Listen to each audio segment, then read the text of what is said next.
flying circus, as I like to call them. I call it that basically because it's an attempt to bring back the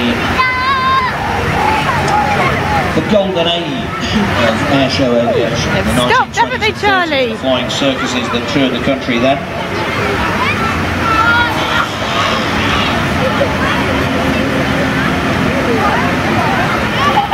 Of course, wing walking in those days meant exactly that. The people were just out there on the wing.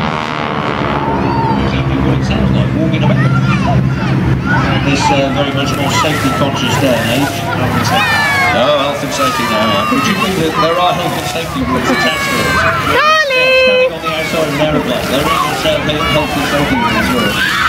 But the girls are very firmly strapped into what we call a swiveling wing. Charlie! Charlie, I'm here!